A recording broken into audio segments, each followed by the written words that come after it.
but I wonder what would happen if you did interbreed a cat with a mandrill. I don't think it would be that. Oh, hello. Welcome to this week's episode of Ask a Brit, where you get to ask me, a Brit, any question you like. Just leave a hashtag with your question in the comments below. And we're going to get straight into it this week. We've got skunks, we've got TV shows, we've got all sorts of things, not together. Although some TV shows rather resemble the smell of a skunk. I'm not going to name any names. I have connections in the TV industry. That's a lie. Shh. I'm recording, so don't... He's interrupting. It's the cat again. You can probably hear him in the background. First question this week is about skunks, and it comes from Mr. John Bittle, who asks, I hear there are no skunks in the UK. Have you had any encounters with them in the US? I think it's somewhat true that we don't have them in the UK, or if we do, I don't remember encountering them or their pungency, if pungency is a word. But yes, I've definitely encountered them here in the US. They leave their mark. I've heard people have them as pets. Is that true, wife? I think yes, I've heard. it is. Yeah, skunks as a pet. I suppose if you have no sense of smell, they would be amazing because they're adorable and they keep the burglars away. Katie Lake 212 asks, what exactly does spotted dick taste like? Spotted dick, for those of you not aware, is a supreme British pudding, and it basically tastes like sponge cake with raisins in it. Alright, Dan, you are up next, and you ask, I don't know why I'm throwing that. Dan says, do you miss British TV at all? And if so, what programmes, past or present, would you like to have taken to the US with you? Lots of things, lots of British comedies. Ooh, so many to mention. Alan Partridge, big favourite, he's coming up later on. Ooh, what's EastEnders? I'm kidding, I was never into the soap operas. Father Ted. Father Ted, not British, Irish, technically, just to be matter. pedantic. Don't know, I mostly watched American things, and the British things that I watched seem to make it over here, so far we're doing well, although I will get on to that later on as to how somebody might watch their favourite British shows from back home, but stay tuned or just keep watching, that's the same thing. Next question comes from Facebook, not from Facebook, I didn't get a question from Mark Zuckerberg, that would be unique, but it comes from Frelan Palasi, who asks, you mentioned quite a bit that you wish to visit all 50 states in the US, but what about the US territories like Puerto Rico, US Virgin Islands, Guam, American Samoa, and the Northern Mariana Islands? Well, absolutely. It's part of my goal actually to visit the entire world eventually, but that's going to take 100 years. But eventually, and probably rather soon in that process, I don't know why I pronounce soon like that, hard drugs, I suppose, we aim to get, I'm sure, to those islands and many of the regions that are associated with the United States. And as you point out, the UK has some territories as well that should be worth checking out. I've heard in those cases you go there and it's got all the sort of the British paraphernalia like mushy peas and, you know, red phone boxes and things like that in certain quarters. So that'd be a very unique thing to see away from the shores of my homeland. Sean Rankin, New York versus Chicago pizza, which is your favourite? Chicago, not biased at all. I like both. If you put a pizza in front of me, I will devour it. So that's not something worth seeing. Although a lot of you weirdos have actually asked me to do a Chicago pizza video. I probably will at some point. So long as I can be as disgusting as possible without YouTube banning me from future eating videos. I don't know how you can be disgusting. I'd probably roll it up and shove it up my nose until it goes in, because it's weird, isn't it? What are biting midges? Asks Mark Old Geezer. Could you describe them, and is there an American equivalent? Not sure if there's an American equivalent. I suppose the closest thing I can think of is possibly mosquitoes. When I think of bugs that bite in the UK that sort of irritate in that way, it would be bloody midges. But they're not that bad. They're certainly not my best friend. But I would be open to drawing sketches of them. Not in a romantic way. We're not going to get down that rabbit hole again. Not a rabbit hole. You find plenty of things to draw there. Poop, mainly. But they look like this. And they land on your skin. And Toby asks, what was your favourite part about London? You know what, I have many favourite parts about London. But I think one of my favourite memories of living there was being on Tower Bridge at night. On Tower Bridge and around it, just seeing the whole area at night. It was like a postcard. I mean, it was a postcard. It became a postcard after I took a picture of it and sold it to some guy for $5. He never actually gave me a copy of those postcards afterward. Susie Q asks, have you ever met Rick Steves? I love how you dog on him all the time. I haven't met him, which I suppose is quite bad because in a sense I'm talking about him behind his back. But he does the same about me, the little you know, I imagine, you know. I mean, come on, he's seen my videos, we can't lie about that. And I bet, I can imagine it now, right? He's down in the south of France in his cottage with all his little minions, and he turns my channel on, and he just goes, there's the little limey bastard, I can't stand this guy. And shoots his screen, and then gets the travel company to pay for a new one. He just does it again. That's all Rick Steves does these days. Okay, 2 questions from Jamie Hellfire, who asks, when did you become a vegetarian?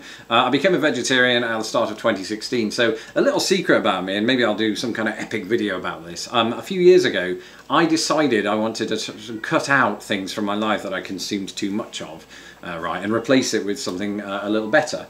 So a few years ago, 2014, I quit pop. I stopped drinking it altogether, replaced it with coffee, which I hadn't hitherto, never used that word in actual conversation before, had before, and so it worked. I've not had pop since, which is great. So then the next year I quit chocolate for a year, went back to it because I am feeble, and then in 2016 I gave up meat and just haven't eaten it since. And then Jamie also asks, why are you so sexy? I don't know, ask the wife. But I would also ask this guy, who had some lovely things to say about my physical appearance earlier today, yesterday in fact, and I think you two should go head to head and on that score and see who comes out a winner. I think you, Jamie, will come out a winner there. You've got a stronger argument and good taste in men.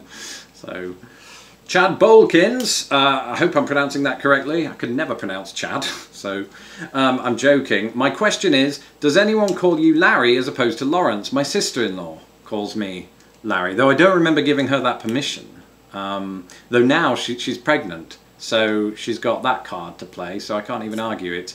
My boyfriend is coming to visit me in the US. This is the next question, it's not a statement. Cara K, my boyfriend is coming to visit me in the US. Any online streaming sites to recommend that he is able to watch British TV shows? I know Hulu and Netflix only has so much. It's very true, they do have some good things, but one thing to check out is the newly launched Brit box, which is something that BBC has launched over here. It not only has BBC shows in abundance, apparently, but it also has ITV. Now, I'm recommending this because there are other alternative means, i.e. borderline illegal, but not actually, that you could also do. But for the purposes of professionalism, and we all know that I'm a model professional, don't give me that look, then I can't really recommend any specific illegal ones, because I don't know of any.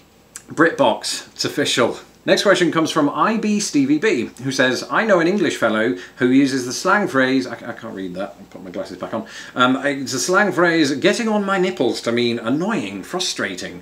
Example, you are talking so much you are getting on my nipples. Is this a common British slang phrase? Because I've never heard any other Brit use it, nor have I until this moment. I think the most common phrase that is along those lines is getting on my tits. So we've got children watching, because one of the questioners was a kid, so if you are watching, we're talking about cows. Okay, weirdly this week, I don't know if there was an article going around the internet or something, but a couple of people have asked about egg cups and whether Americans have them in this country or not, and on the whole, the answer to that question is no. And if you're wondering, Americans, what an egg cup is, an egg cup is one of these. This is a soldier, you decapitate him, look at that, his head comes off. And in here, you put a boiled egg, right? But you knock the top of the egg off and you dip bread soldiers in it and eat it. Yeah, that's a British thing. Don't judge us. Do not judge us. That's a historical thing going way back, and I was just born into it. I can't help that I became, addicted to it, can I? I became indoctrinated as a kid by my mum. You know, just like millions of other kids across the country. I'm not saying my mother fed millions of other kids. I'm saying that those kids were fed by their own mothers. We eat the egg out of there. The bread soldiers are the best bit though. But yeah, to answer your question, and the questions by the way came from Fred, and my friend Angela. It is an unusual thing. I think that I just assumed this was a global phenomenon. But then when you think about it, what could be more completely British than, I mean, specifically this one. He's one of those guardsmen from outside of Buckingham Palace that puts an egg inside. That's got to be treasonous against the crown, to put eggs inside the soldiers and then crack them down, decapitate them. Dan Taylor asks, are you going to do more Partridge? So, perfect timing. Dan's a fantastic man, he really is.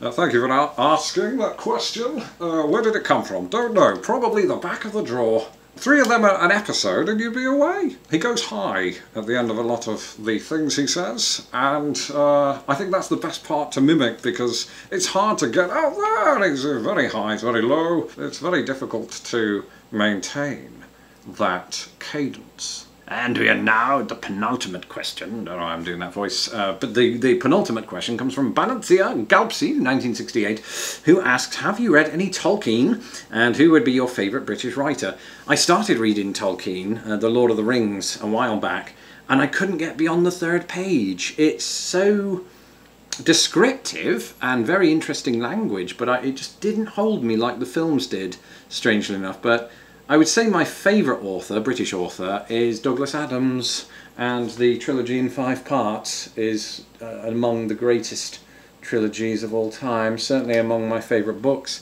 and as well as George Orwell and his hilarious comedy 1984, and that one about the animals as well. It's a riot! And if the last one was the penultimate question, this one is the ultimate question. Well, it's the final question, let's not overdo it. But Genial Harry Grout, that is the name of the week, YouTube name of the week. And Genial Harry Grout asks, have you ever considered joining the tiny house movement? You are already almost there with your new 450 square foot apartment. You're absolutely right, but we just moved out of a 300 square foot apartment. So we've already done it, essentially. I'd happily live in a box with all my possessions, my wife and my cat. That's not to suggest my wife and cat are my possessions. The two were separate in that sentence.